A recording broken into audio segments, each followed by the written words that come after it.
What do you guys think? Has it been a pretty good semester in terms of your progress? Lydia, how do you feel Everybody. about that? Yeah, I feel like it's been a pretty good semester with progress. Yeah.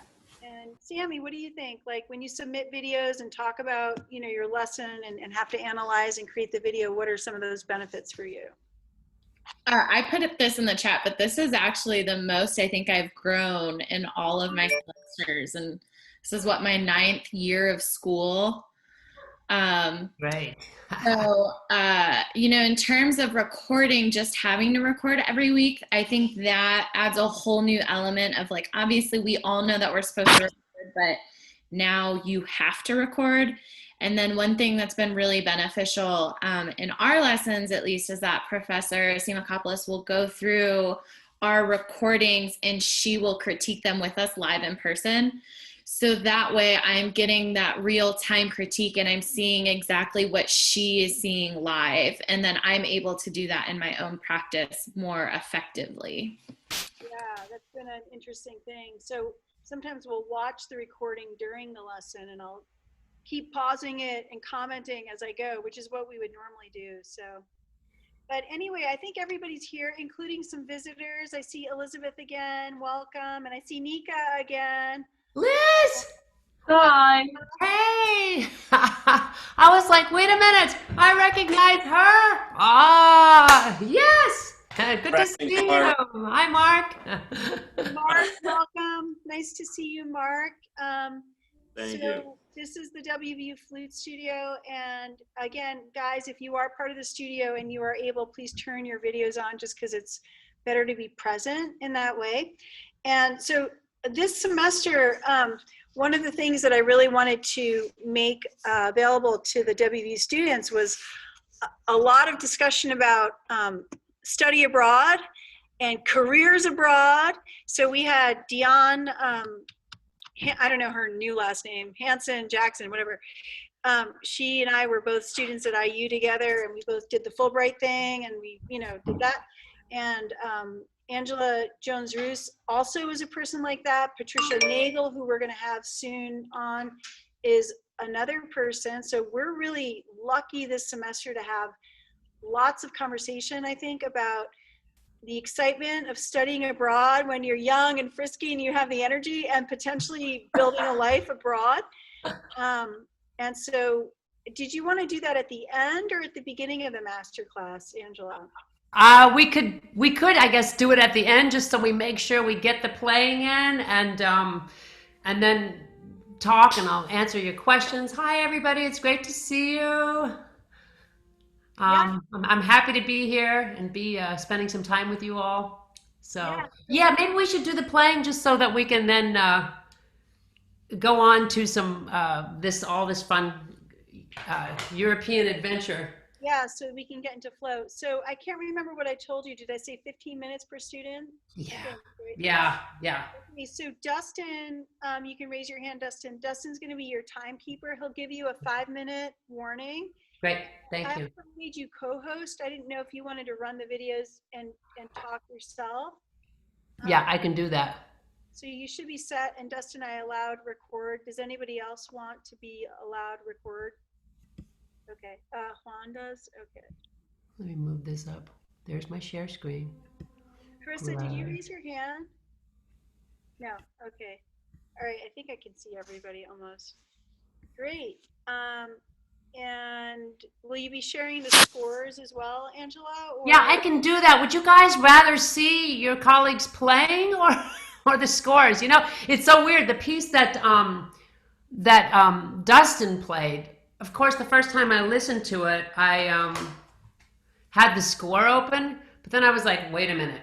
I've got to listen to this also without the score. Sometimes the score can be distracting. Instead of just like, where does this piece take me? You're like, oh, wait a minute, there's marked double pianissimo there, or there's that marked, and then you start watching all the markings on the page, especially a piece like that I didn't know. So what would you all prefer, to see your friends playing or see the score? Or we could do the friends playing and then pop the score up. Let's do that. I'll jump in as a representative. So let's just have, we watch them, and then when you talk about the score, you can maybe pull that up. Great. Okay, good, wonderful. So let me get the video up. So the first one up is Dustin. Let me share my screen.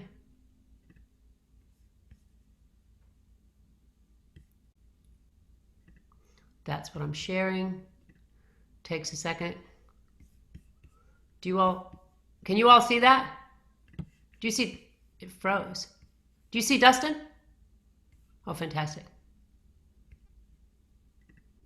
Today I'll be performing the first movement from Saint-Exupéry's Miniatures from Phoenicia, titled Vowels.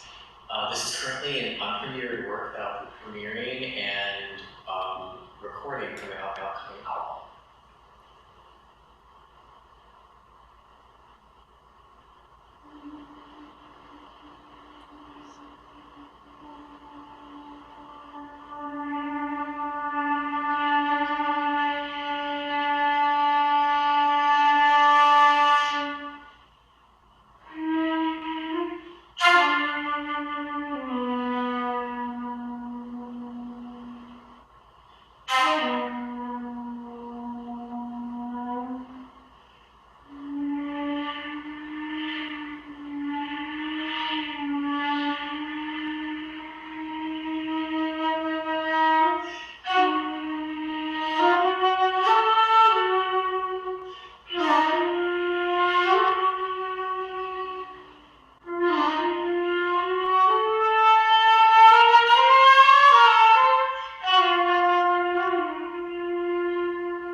Wow, that was great. Beautiful. I'm going to share the score with you guys. Hang on, the wrong one. I gotta pull this bar up. Move over. There it is. Can you all see the score? Great. I mean, I gotta just say, that was beautiful. I loved your pacing. I love all your colors. Where's Dustin? Okay, I can't see you because Hi. now because Oh, yeah, you're there sharing. you are, yay. I only got one stripe of 4 people over here if I look at the score too. It was so amazing. At first I was like, when I first heard it, I don't think I had the score open when you started because the video, I just opened the video up, okay, scrambling around to get the score open, and I heard the sound that the piece started with, and I was like, oh my gosh, I didn't read that it was with electronics. Cool, I wonder if this is interactive electronics, what this is. And then I realized, oh, wait a sec, he's singing. No electronics in this piece. You have so many cool colors that you get in this piece, and it's amazing. Between, I'm going to call them non-flute sounds, obviously the vocal sound, but also when you're playing your flute, there are some sounds that you could not identify as flute. They sound more like really sophisticated electronics or something really out there. And then you've got this beautiful flute tone and the fluidity that you have going back and forth from one voice to the other, your flute voice. Because a lot of times we see things like this that become kind of difficult, like some extended techniques and things like that, and then we get all like digging in and we gotta make this stuff come out, we gotta make this stuff speak, and we kind of go to our old flute mode, crank out the low B's or whatever, instead of just, this is what this is supposed to sound like. And I can't help it if it's the lowest note on the flute, bending down to a lower note that we don't even really get on the flute, on the B flat or whatever, but I'm gonna make this ambiance happen. So, I mean, I was just blown away with also your pacing, the way you look presenting it. It looks so effortless. I would like you to tell me just when is your premiere? How long have you been working on this?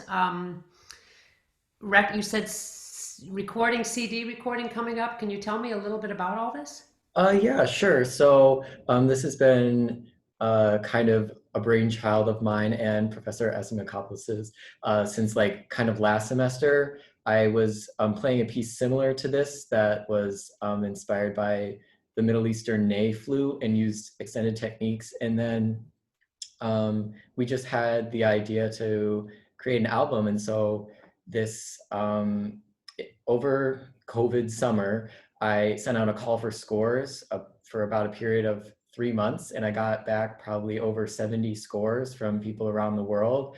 And so I've already started recording. I selected about 8 works from Canadian Persian composers, composers from Lebanon, and one from Armenia and such.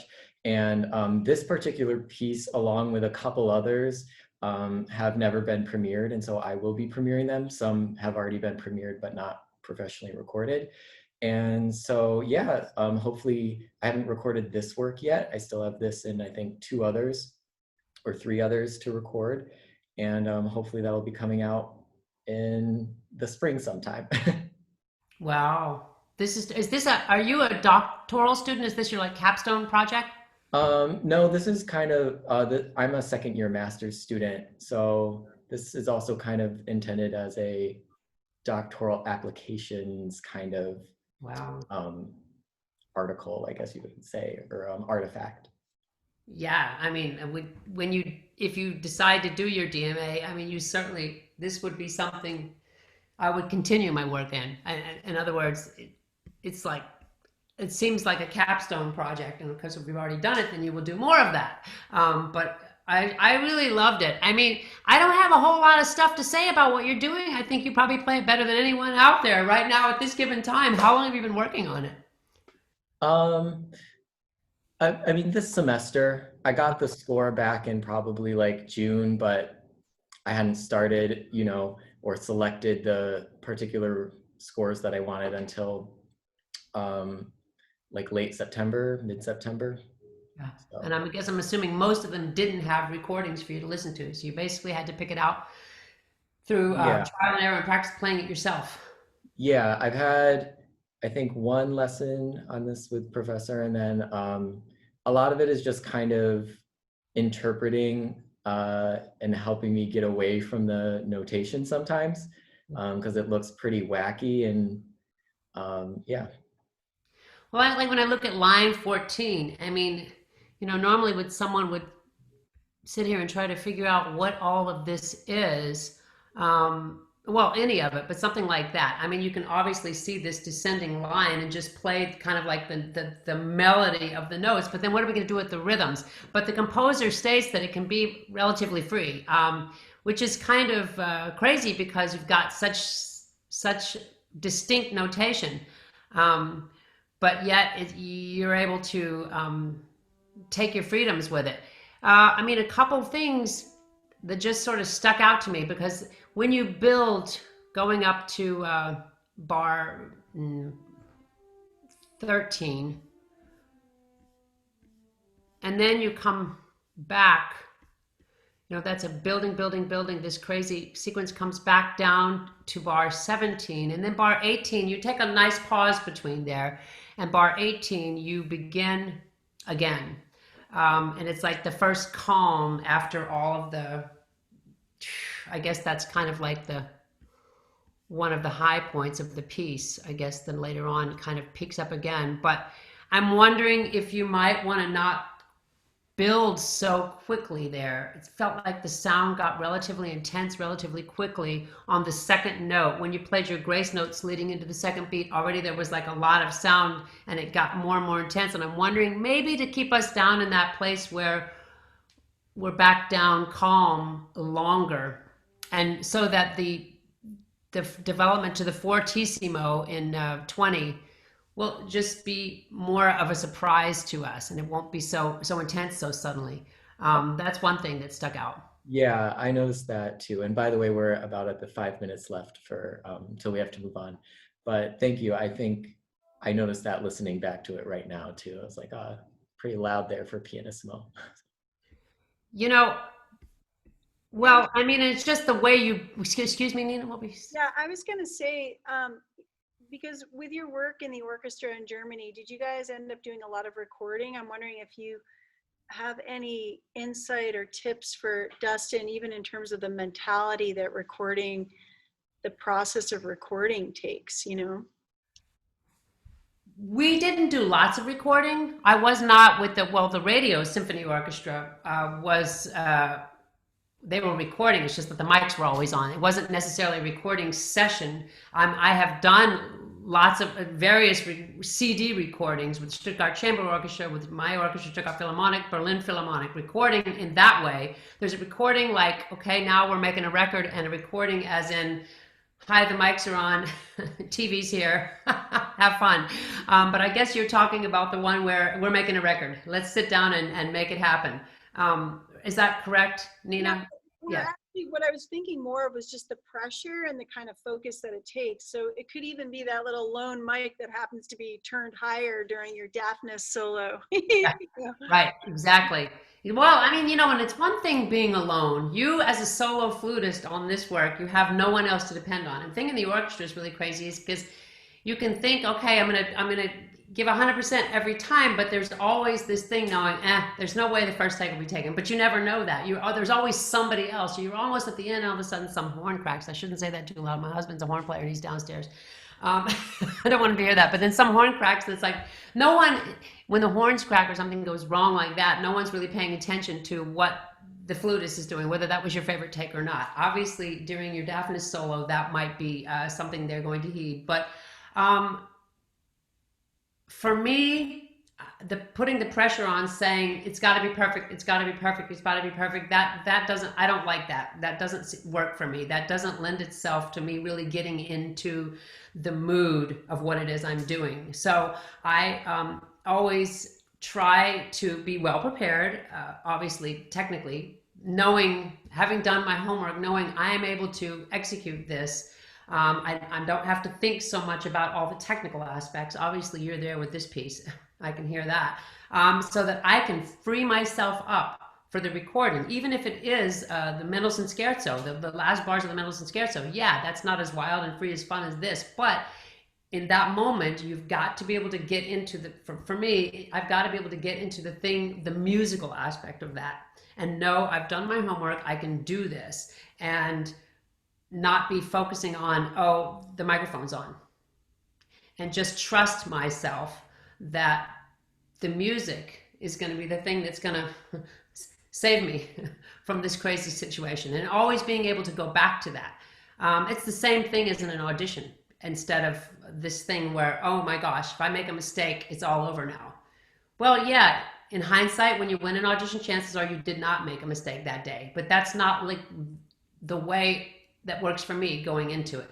It's more about being where I am when I'm playing this the best I can. And I think we have to rehearse that when we practice. That's why we have to have focused practice. I think that's why, if anyone spent many hours in a practice room, that's really the reason why you're doing it. Yeah, we have to work out some problems, but I think for me, the thing that warranted all the hours in the practice room was being able to devise a way to be able to do what I wanted to do in front of an audience or under pressure, and still make what I wanted to hear happen. That's why I was in a practice room all those years, and you want to be able to call on that in these moments. Yeah, I really like what you're saying, especially because, our best playing comes from flow. And when we're in flow, and I think the key is to create a type of practice that supports us moving into these vortexes, where you're focused, but your main intent or your intention is the musical message after you've got the other things worked out, or to work in layers. So I'm really glad that you said that. We're out of time for Dustin. I just want to make sure we get our European discussion in. Yes. So, but thank you for those comments, and good job, Dustin. So I guess we can go to the next person. Bravo, Dustin. I want to hear this when it's all done. I want to hear the other movements too. I could talk with you for hours about this. Bravo. Thank you very much. We have Juan Carlos. Oh, yes, recording. I'm on. Okay, so this just pops in after. This is Daphnis and Chloe coming up. There it is. Perfect. Hello, my name is Juan Carlos Narvaez, and I am a junior flute performance major here at WVU. And today I will be playing the pantomime scene solo from Daphnis and Chloe.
Bravo. Nice. Hello, my name is Juan Carlos. I have the score up. I know you guys don't probably need to see it. You know it. But we'll put it up anyway. Where did Juan Carlos go? Maybe if you talk, I'll see you. It pop up on my side. Bravo, Juan Carlos. I loved your sound. I love the sound you're using here. It's very atmospheric, and it's suitable to the piece. A couple little things, though, I want to talk about. I wish I could see you. Let me scroll through. Let me get you. Where are you? It's weird talk. There you are. It's weird talking and not looking at you. Can you all see the score to the Daphnis and Chloe? Oh, you can't? No, we can't see it yet. That's what I pulled up. We still see Juan for some reason. Isn't that strange? It's a document. It's a screenshot. You know what I mean? Maybe try Xing out of his YouTube video first, maybe? It's because you're sharing the Google Chrome window, not just your screen. So you would need to go in and change what you're sharing. Is that better now? No. Jacob, do you want to walk her through how to do that with the Google Chrome and the other thing? Do you know? If she just stops sharing screen, then when she goes to share screen again, she can select the window that she wants to share. Gotcha. Thank you. Hang on. There it is. Thank you. Learn something new every day. Here it comes, everybody. Ta-da! So you all know this solo. Listen, I want to ask you something. I want to talk to you a little bit about gesture of these 30-second notes. Yeah. So first of all, your concept of the first opening scale. Are you happy with that? I kind of want it to be more, I guess, because it should reflect the dance better. So it has to kind of, for me, I think should be more of a swooping kind of gesture. Yeah. I think it's still too technical to be a gesture still. Yeah, I feel that same way. We want to have the 30-second notes, the momentum. Well, first of all, that's one thing. The opening scale, that it somehow flows into the opening note. But afterwards, we have all of these, any notes that are moving off the long notes, they are offbeats.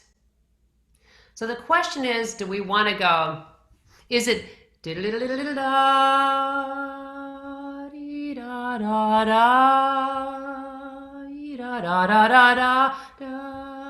or is it you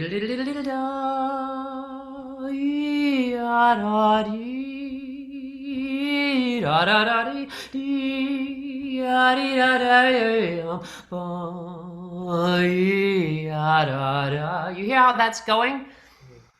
And there are a couple things involved there. So it's first of all leaving the long note with the right amount of intensity, yeah, and right in the time that you're doing, that you want to go, and not stalling on the long note and then separating. You want to enjoy this idea of upbeat, yeah. You don't want to take too much time and think about it or sit on the long note, because once you set us up with the tempo, and of course we have the orchestra going underneath this, boom, boom, ching. So if the flute solo were without the orchestra, we might hear like, where's the downbeat? Or we get given the downbeat, but then once again comes this surprise upbeat, offbeat. And I think the offbeats are so important to giving us this character of, it's very impressionistic, yeah. It's very, where are the bar lines? What's going on here? It's very exotic, yeah. It's very sensuous. There's something about it that's, it's not just straightforward. There's something going on here, you know, and we want to bring that out. And I think the magic in that is the way we treat these offbeats. First of all, that they're coming in time. I mean, just in technical terms, I was taught that all this, so it's an improvisation. It definitely is. But here's the thing, a little bit different than the piece that Dustin played. The composer wrote, you can do what you want to do. I'm writing all these detailed rhythms in, but you can take your time and do what you want to do on these things, or improvise on what I've written for you. I think in the opposite way on this piece, your improvisation is written into the score. So I was basically given the advice, if you can play it metronomically, and I don't mean square with your sound, not that, but metronomically, then the improvisation will be there, will appear. But if we start to improvise on the improvisation, then we start to lose that flow and that energy. So you want to start just with that opening scale. And I think one of the things that will be helpful to the opening scale, I think sometimes we shut off our sound because we're so worried about that thing, that we just kind of shut off our sound, and we get our G sharp and it's the sound, and we're like, oh my gosh. We go, oh my gosh, that's right. I'm supposed to be playing a beautiful solo. So what if we think about putting that singing quality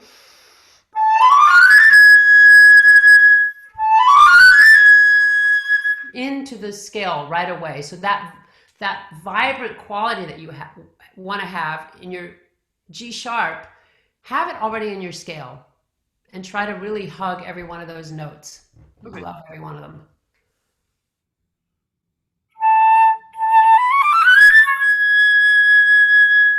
Good, good. Maybe starting a little bit more like, we don't know what's going to happen here. The veil is being removed. Not so.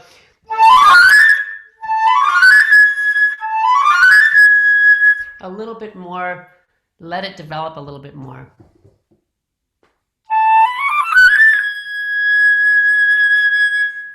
Good, good. It's better. You really want to, it's like, yeah. It's kind of like gravity. It's going up, up, up, up, up, and boom. And then it's got to land on it. And it's got to be kind of natural. Try it again. And then keep going.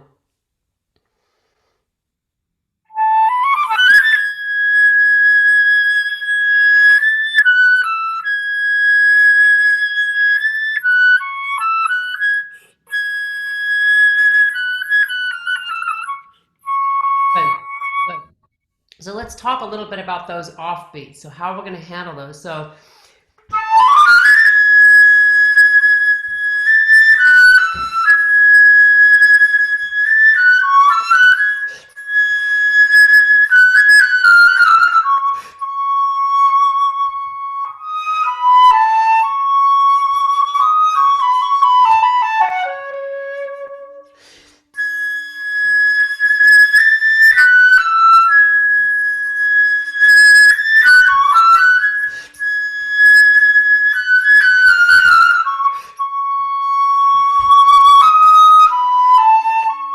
see how that kind of works? That energy from the long note,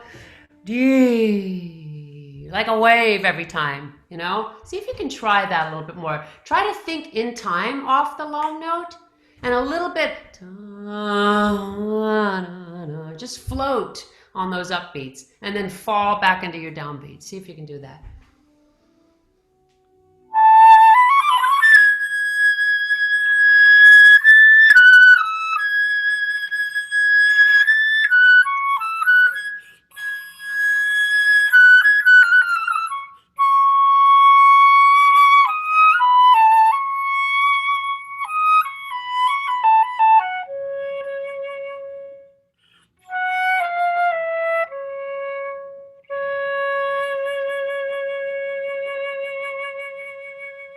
Beautiful, beautiful. There's a lot more urgency in them instead of da, dee da da da, dee da. The opposite.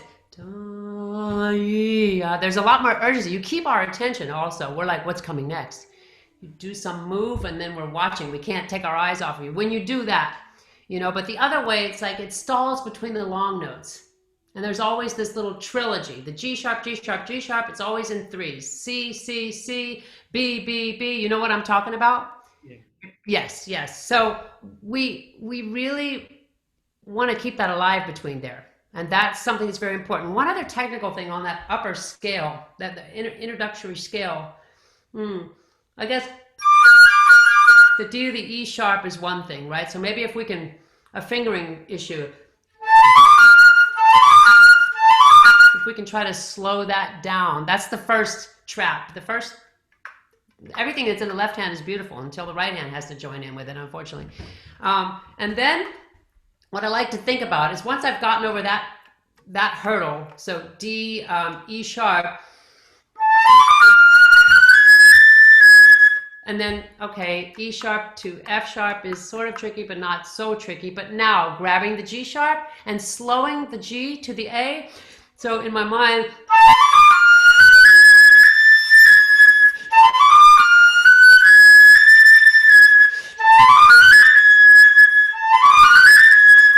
and that's what's going on, because those seem to be the places where we get most flustered. D to the E sharp, G sharp, A, back to G. Get back into seam yourself back into the long note and not daddy, and now G sharp. Try that.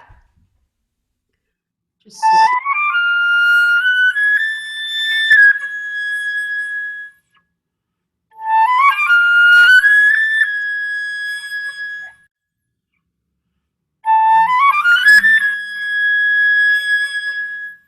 Lovely. Oh, gorgeous. I love it. I love it. And that's kind of like all of these upbeats. They're everywhere, right? Every one of them, urgent.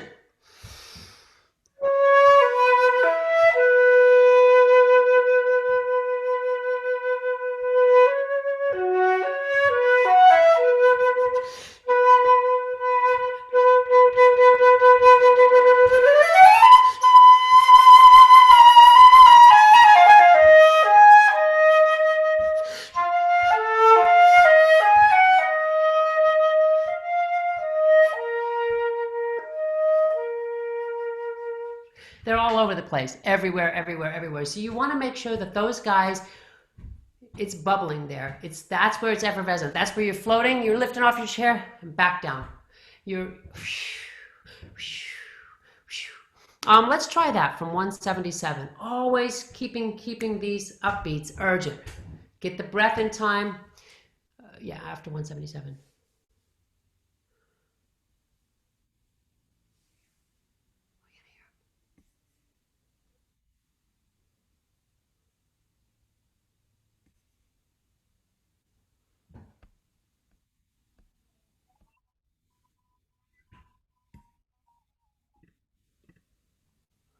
Hang on, Juan Carlos. For some reason, I don't hear you. I'm bumming. Try it. I don't know. Can you try it again? Did everybody hear? Except for me? Oh, nobody heard. Try it again. Do you guys hear? I don't either. Help.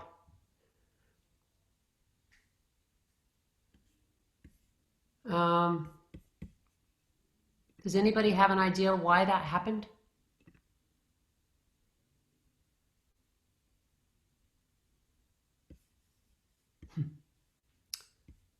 Can anybody hear me? If you hear me, can you talk? Somebody just say something that I know my speaker. I can hear you. Okay. I don't know I cannot hear Professor or Juan. Oh, so Professor's talking too? Oh, bummer. Yeah. I don't hear. We can't hear you, Professor.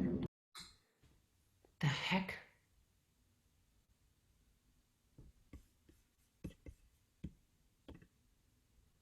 Should we close out?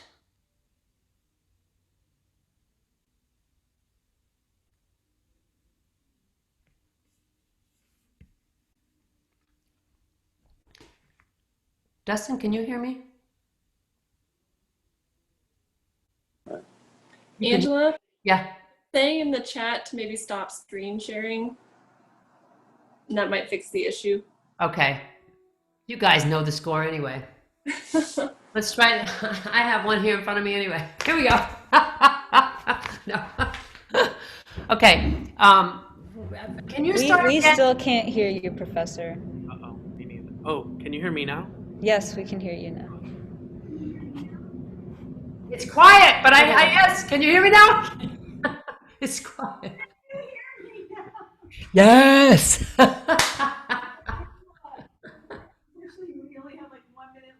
Okay, Juan. Upbeats, floating. Starting at peak up into 178. One bar after 177.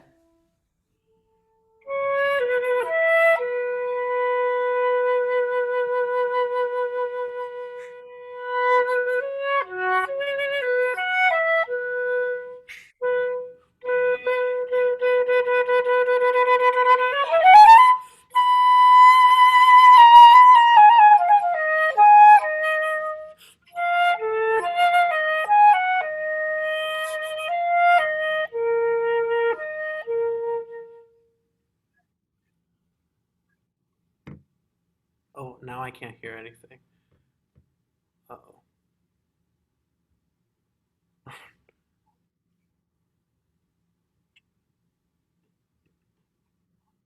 No. Hello? Yeah, now you hear me? Yeah. Good. Does that feel a lot better, Juan Carlos? Yeah, I think I need to continue working on making those upbeats feel like they're causing the forward motion to kind of continue. But I understand how they kind of overflow into the next beat. Here's the thing you could do. By the way, when you get to this part, which is pretty important,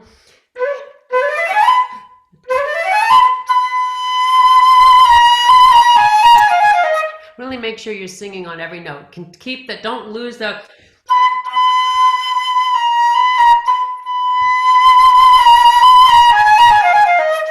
It's almost like you have to build intensity just to keep it forte.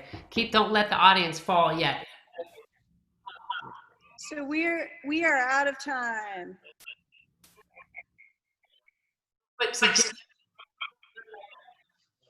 through like, can you bars, 2 bars? Did she hear me? Sorry, there's an issue with the sound again. I'm sorry. Can you repeat that, please? And also, Professor mentioned that we're out of time. Okay. Bravo.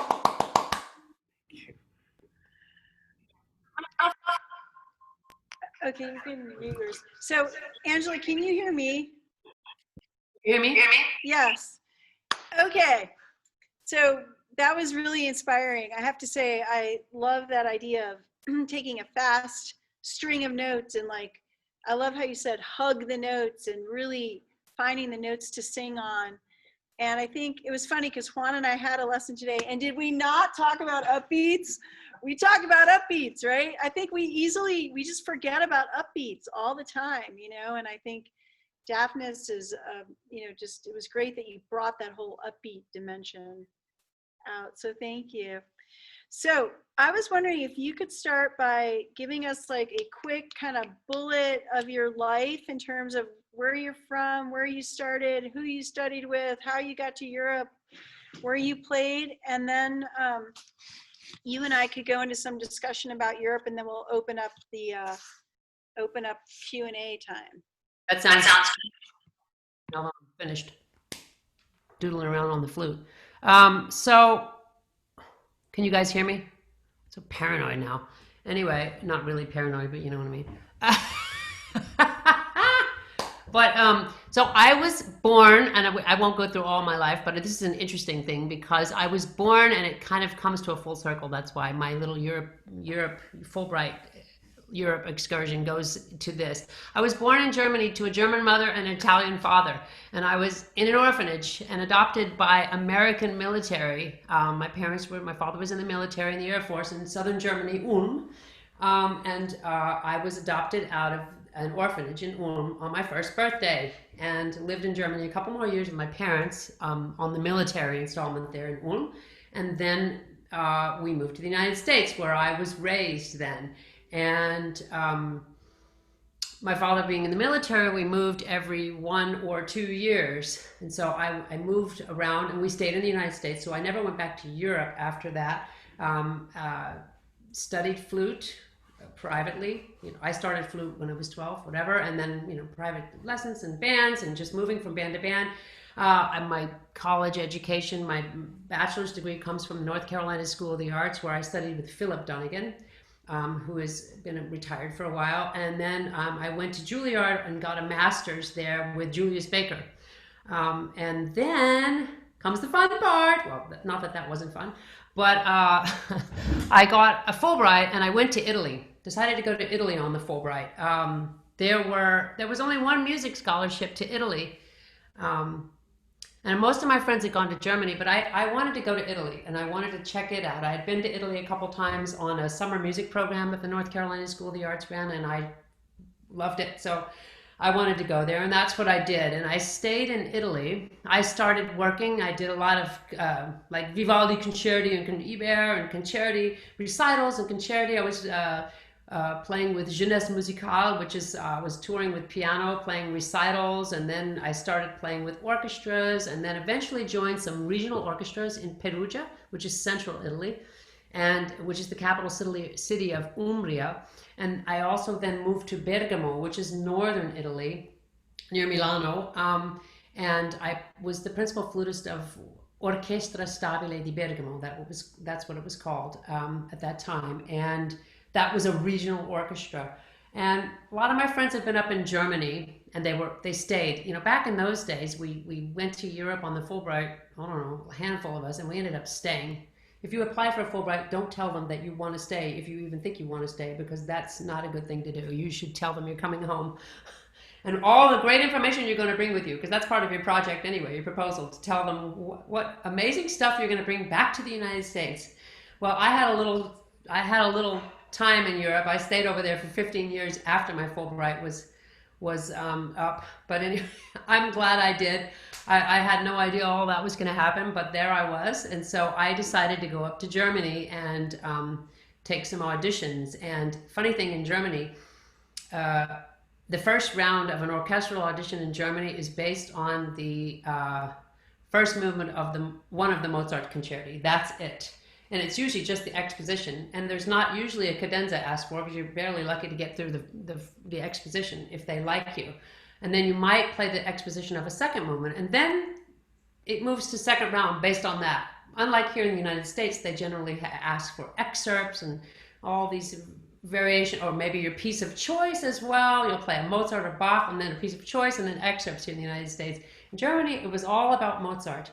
So because no one knew me in Germany, it was difficult getting invitations. So because you have to get invited to orchestral auditions in Germany. And it's a little bit different than here in the States, because they generally only invite about 25 people at a time.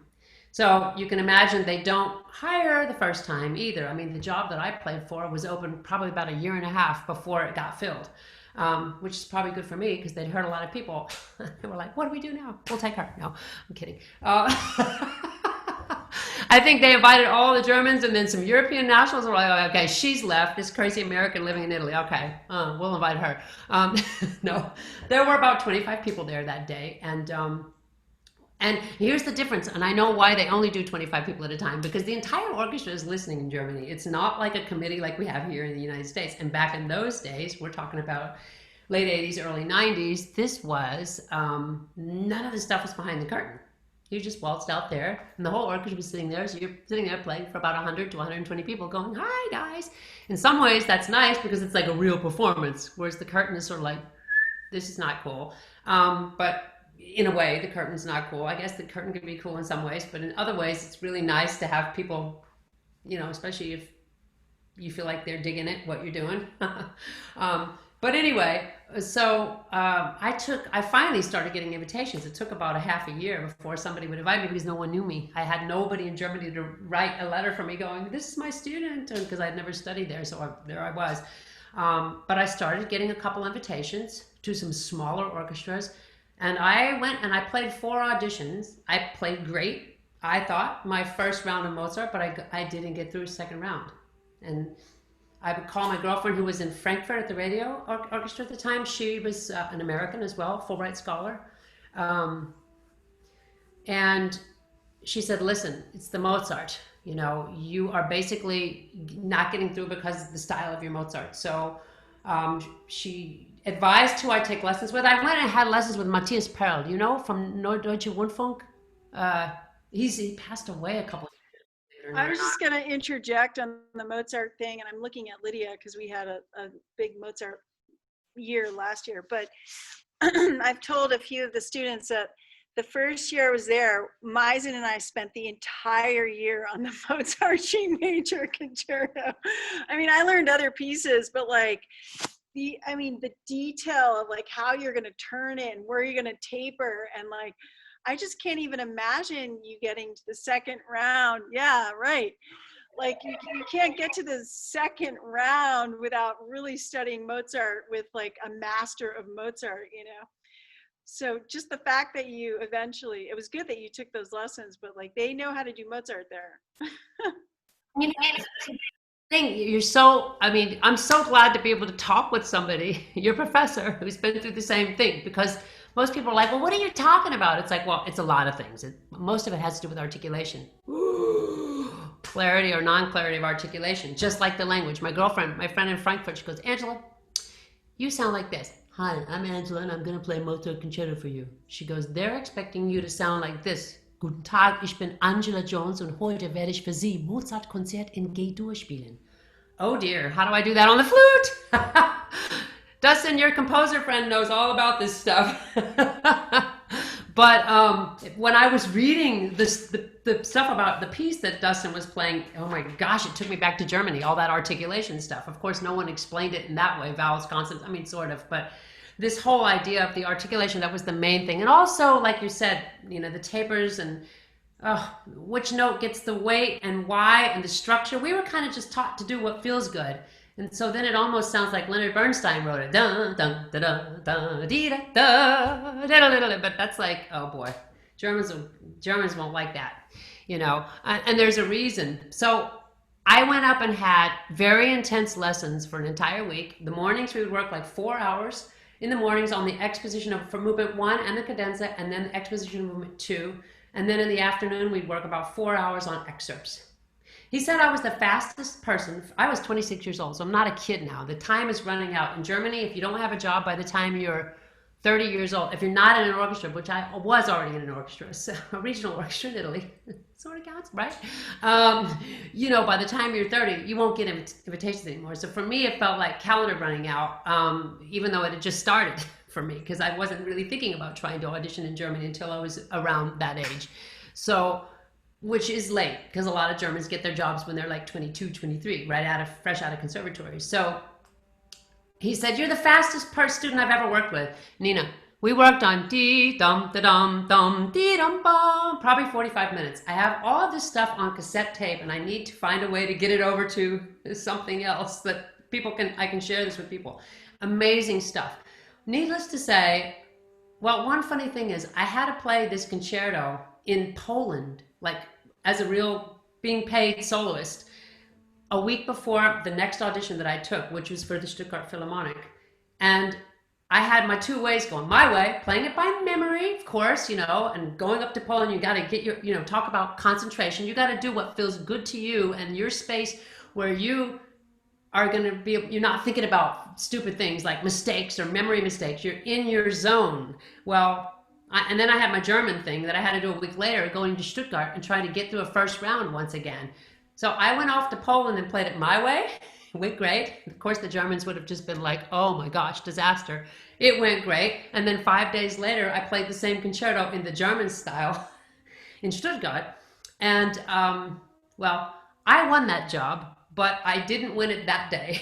That day, I got called to the second round though. And I was like, "Oh my gosh. This is the first time." It was my 5th audition in Germany.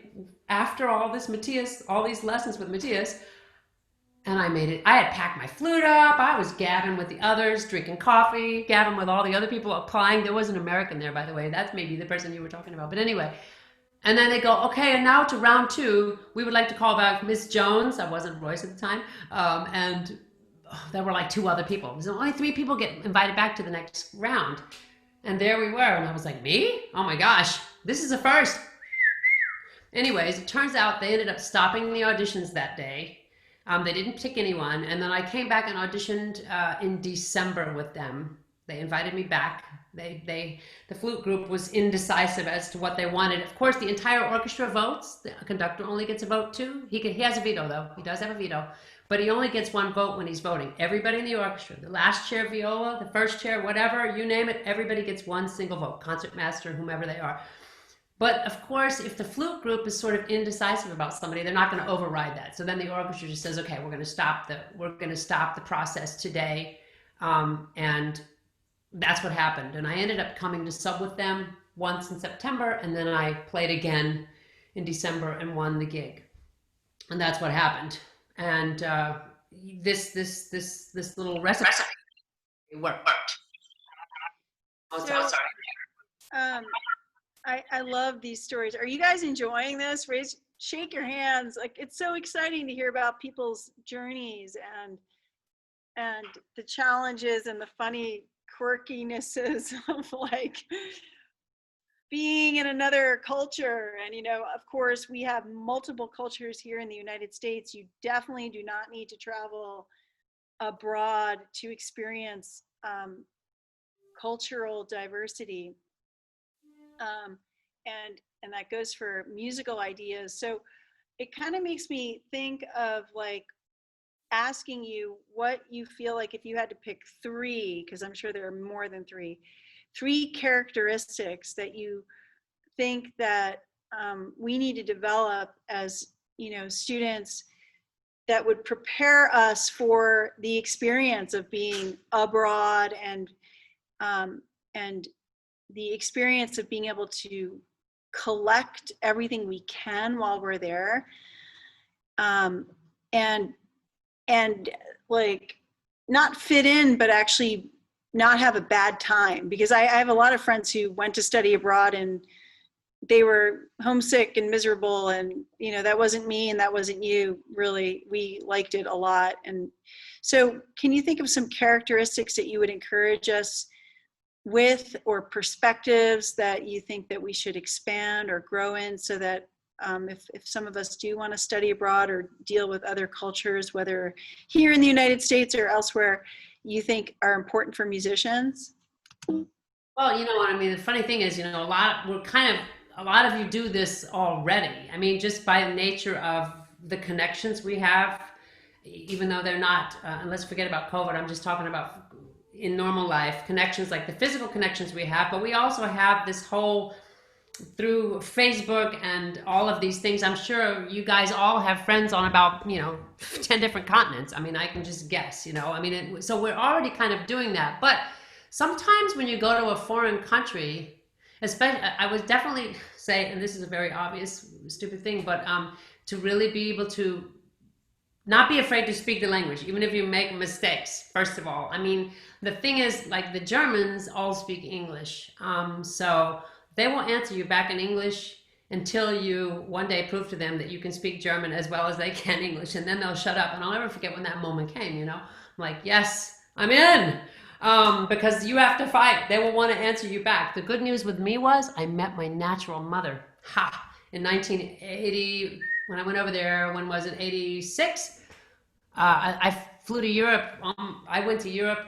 I graduated from Juilliard, and then 4 days later, boom, was off to Europe. And then started my Fulbright. But I met my natural mother that summer. And here was a blessing. She couldn't speak English. Killer. So I got to practice the German that I had learned with my mother, with my natural mother, who I'd never met, which was really cool. So that was great. So by the time I actually got to Germany, because I was living in Italy at the time, by the time I actually got to Germany, I could speak German. That made it a lot easier. But even in Italy, I used to sort of get down on myself. I got to admit, I'd be like, oh my gosh, people would talk to their dogs and the dog would mind. And I'm like, crap, the dogs here are smarter than I am. This is terrible, and it was terrible. Or sometimes you could be in intimidating situations where you're like at the, every little grocery store has a meat grocery store, one for bread, one for vegetables. It's not like our Kroger or whatever here, and you'd be there in this store where these women, it's up in the morning, all these Italian women, they don't stand in line in Italy, all in big, just a mass of them, like getting ready to tear the place down, standing there, they're ordering their meat, and then you can imagine it gets up to my turn, and I'm supposed to order like cinque etti di something, and I'm like, I don't even know what an etto is. What am I doing, and all these women behind me waiting, hurry up, dummy, and they're not saying that, but that's the pressure on yourself. So try not and really embrace whatever you know of the language. I mean, I think some of these Fulbright things now require you to speak the language. I don't know. I didn't have to take any classes on Fulbright because I spoke Italian by the time I got there too. So they just exempted me from the classes. Would have been nice maybe, but well, I learned Italian on my own while I was at Juilliard. I just bought a textbook. It's easy to do, and I think that's one thing. We can cut ourselves off from the culture if we don't immerse ourselves and just get out there and not be afraid to mix with them. Of course, it's a little bit easier among musicians. I feel like we're all kind of a family. We're all related. We're all one. But at that point, and just differences, guys. I mean, when I first, and like I said, I'm sure all of you have traveled a lot, but like when you first go somewhere and their culture, even something as simple as why don't they have any ice in their drink, where's my ice? And that's just a simple, obvious, dumb thing, but you can imagine it gets into all sorts of things, like etiquette in an orchestra in Germany. In Germany, you give formal Sie und duzen und sitzen, which is like a formal you or an informal you. I think you have this in other languages too, but here in America, you is you.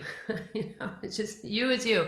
But in Germany, you have this respectful you. Italy too. And so it's like to understand, okay, if my second flutist, he gave me the formal in Stuttgart for years.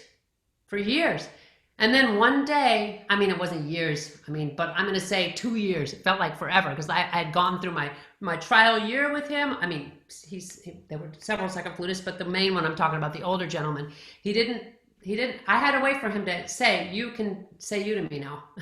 And I always, well, at first I was like, whatever. He's older than I am anyway. Who cares? That's the way it goes. Nowadays, I'm old enough to just say informal to everybody by now.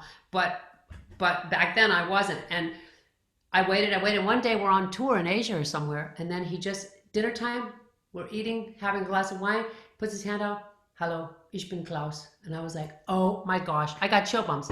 Here's the moment. I'm getting offered but I mean, things like this, well, what does that mean? I mean, the guy's not letting me be informal with him, although I sit and sweat every concert out with him since 2 years now. What's going on here? Yeah, I wanted to interject because I have all these things running through my head. I remember the first time I met Paul Meisen, and the student who was already in Germany, and he was German. He was a pianist friend of mine who had I worked with at IU, who came to IU for a year to do his artist diploma. But anyway, he was making a joke. Paul Meisen's name was Paul, so Pauli is like calling, like, hey, Paulie, And being American, I thought that was funny. So when I met Paul Meisen, I know, right? I was like, Paulie, no, like you just, and so there are just so many times, like you were saying, where you have to you can just be mortified by the decisions you make. You're faced with so many, you're like bombarded by so much information. Like, how do you get on a train, and how do you buy the train ticket, and oh, the trains actually run on time, and where's your apartment, and why can't you buy bread at the Kroger because the bread's at and the shop closes at 4:00, and you're learning so much, and you're like constantly being immersed in challenges. And the first thing you said about speaking the language, I would say, like, a really important quality is you have to be so incredibly courageous. Hello. Hallo, Gut, wie geht's dir? Deutsch? Ja, natürlich. Oh my goodness. Ja, ich spreche auch Bayerisch. Ja, ich hab 3 Jahre in München gewohnt.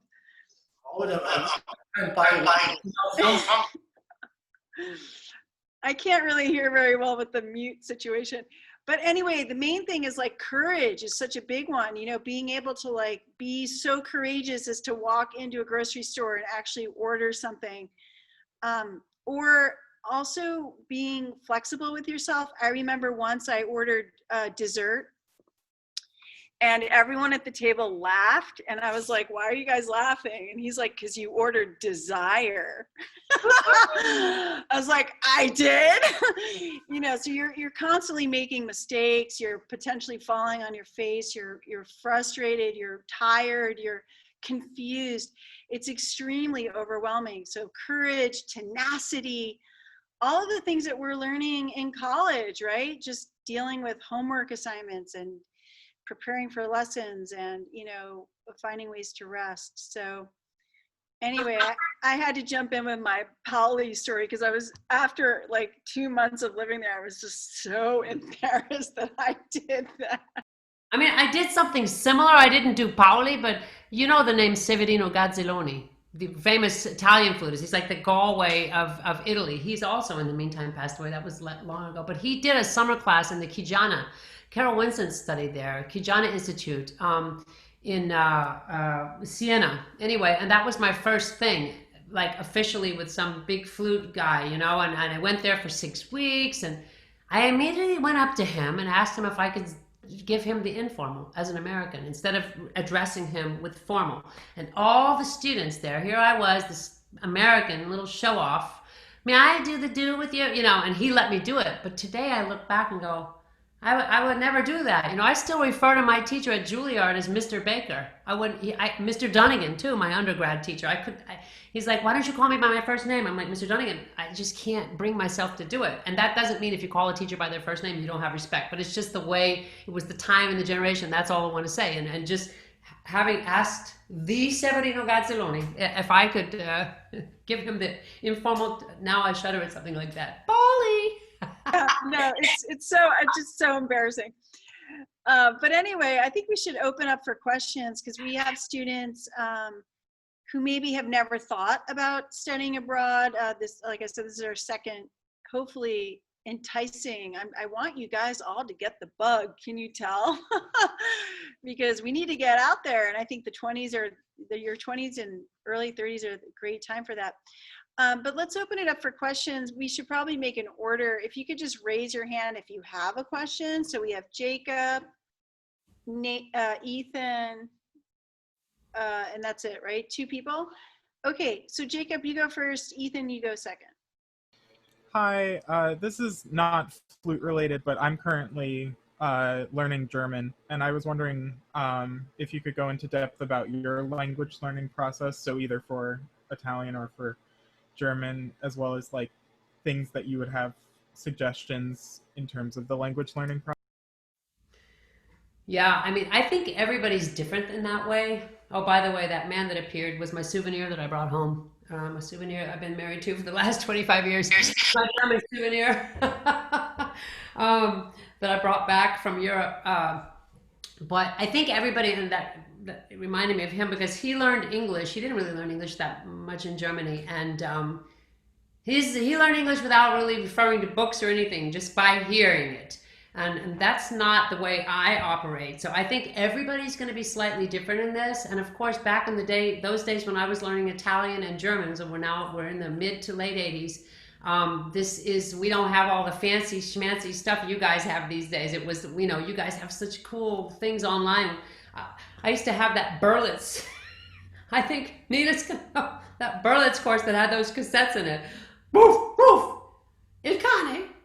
Whatever, it was crazy. You'd have to like repeat back to it. It's probably the same premise of some of these really fancy Rosetta Stone and things like that I don't know. You had to carry around a dictionary. I don't know if you guys know what that actually is, like a real one, but like they were like that thick. Yeah.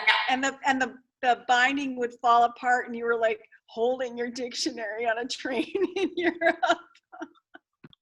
I love it. But so, I mean, for me, it worked best kind of what sounds a little bit boring, but understanding the structure of the language. So things that we never really thought about in English. I think if we were just raised speaking English properly, we'd get good grades on English exams, but not really know why we were doing it. I am, you are, he is, she is, they are.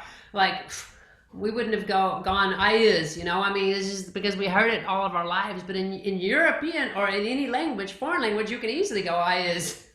If you don't understand what I am, he is, she is, So for me, learning all of these things, German is very complicated because of one word, the word die, der, die und das.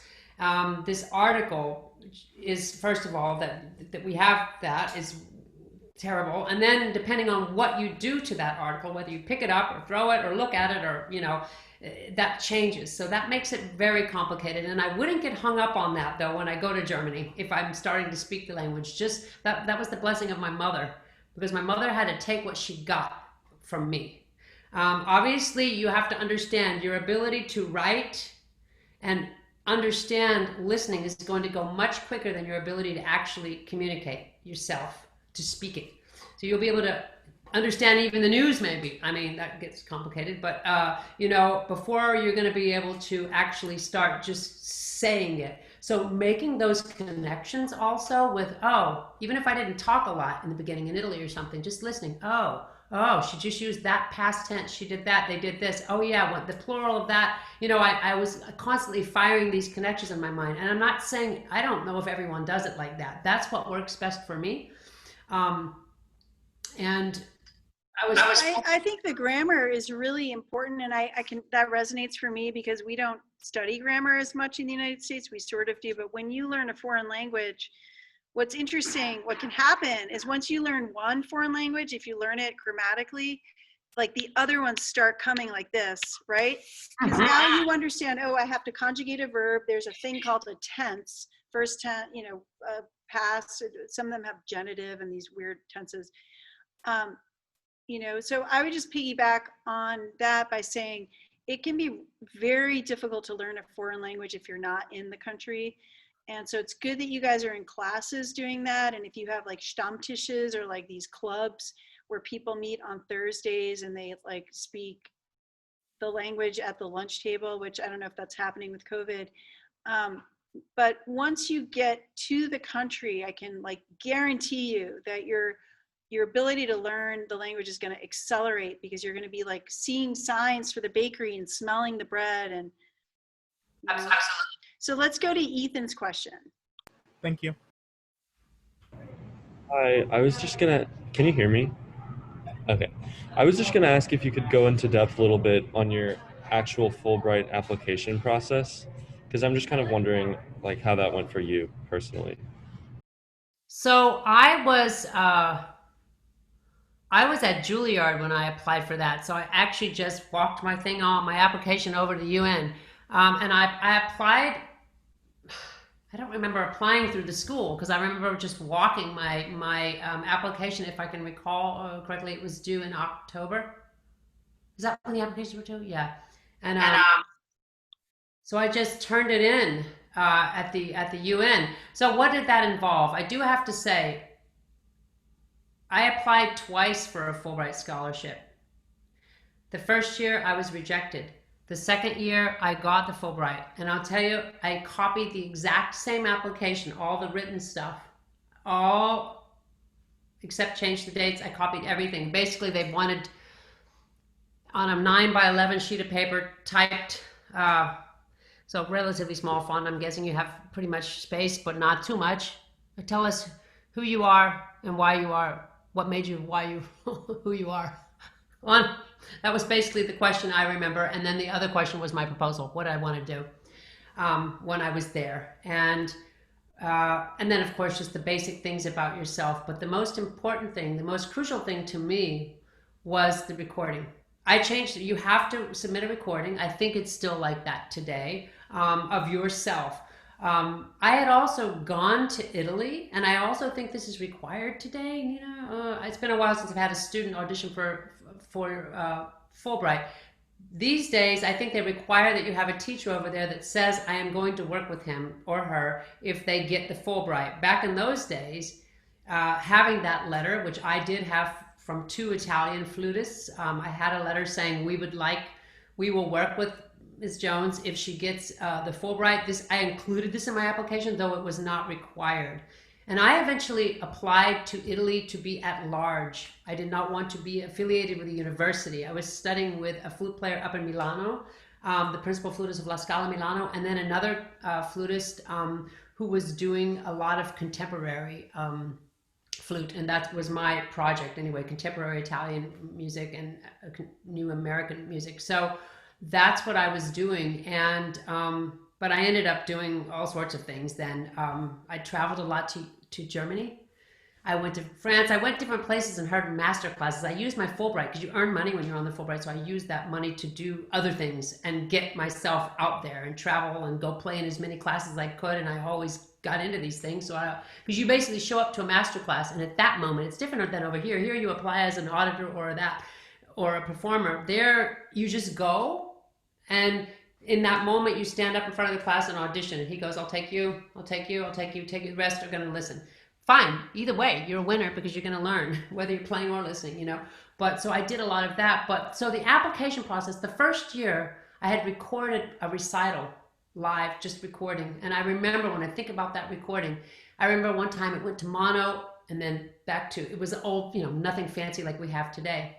And then I went into a recording studio the following year, and I made, back in those days, I know it sounds like I'm old, I'm really not, but anyway, it was a reel-to-reel recording, and it was, you know, looked like that, and I sent it in to the, back then that was your state-of-the-art recording, and that, I got the Fulbright that year.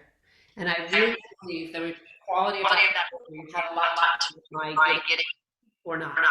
Yeah, I just want to jump in and say, and we've all talked about this, I think most of us in the studio, but the incredible importance of quality recording.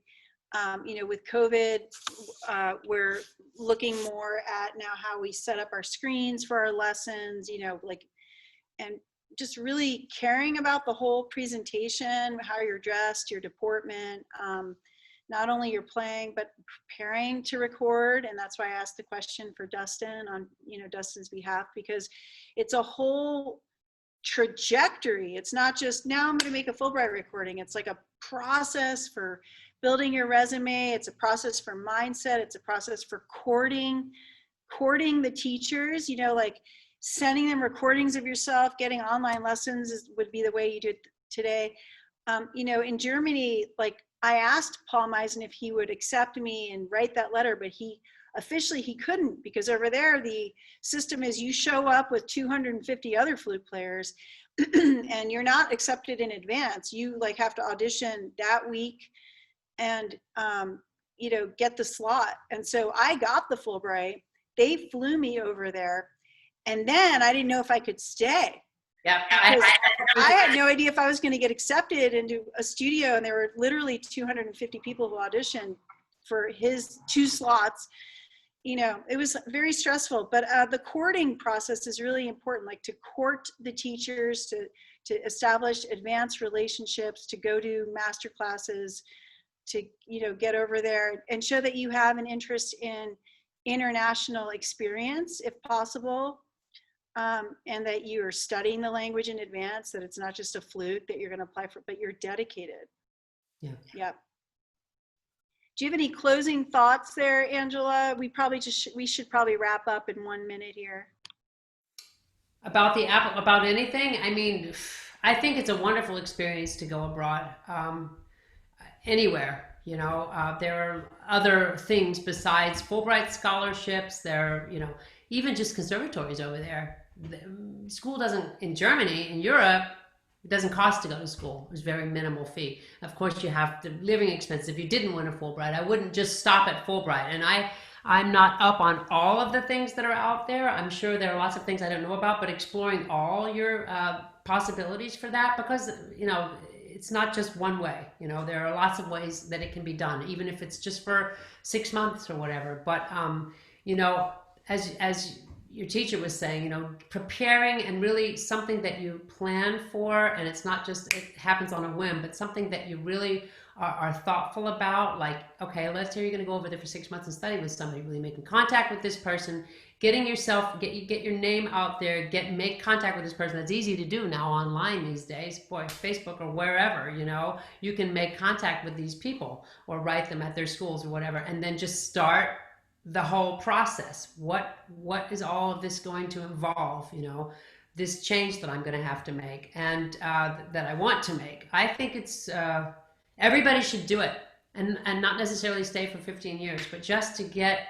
I remember just listening to all the other different flutists from all the different, because all these master classes, these people would show up from France and everywhere, Italy, Portugal, wherever, they were all showing up, and it was like, oh my gosh, for the first time I was hearing all these different approaches to the Bach partita. How many different ways can you play the Bach partita?